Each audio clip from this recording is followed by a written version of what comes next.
behind you, it says urgent enjoyment. What does that mean? What does that mean? You know what? That's something I've had up for a couple of years. There's been times when I've had that and times that I haven't, but we want to be consistent, Rich. And so I think we want to have a good urgency, but never lose sight of enjoying this. You know, it's a blessing to be able to do what we do.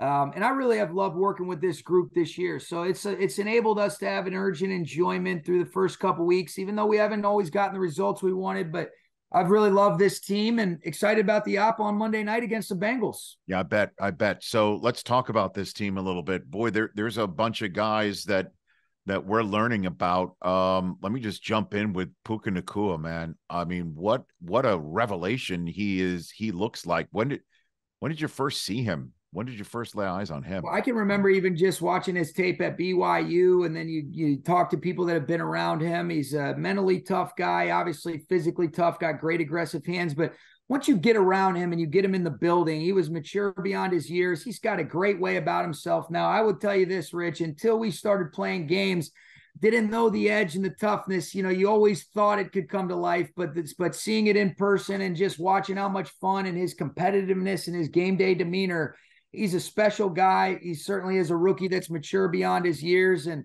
he's got a great rapport with Matthew Stafford, and that's a good thing if you're a Rams receiver. Yeah, and where did that come from? I mean, 20 targets, Sean? That's insane. I mean, yeah. I mean, is Cooper Kupp looking at this saying, I'm a little jealous of all the targets that Matt's given him? I think I think the ball has had a way of finding him these last couple of weeks, and he's made his plays. He's maximized his opportunities.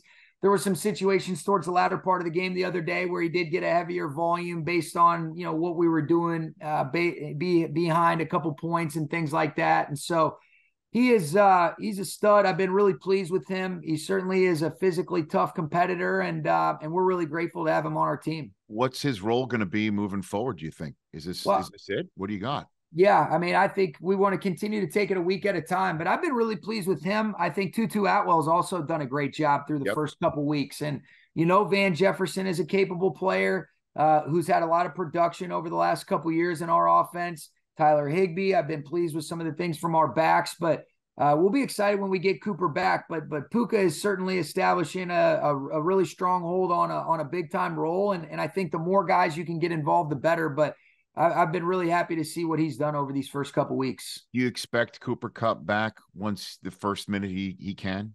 That's the hope. When we put him on IR, Rich, we were hoping that it would give him some time to be able to take a step back, get himself right, feeling like the Cooper that we all know and love, and hopefully he's able to return in week 5. Certainly are not going to rush that process, but that'll represent the first availability for him to come back off of IR.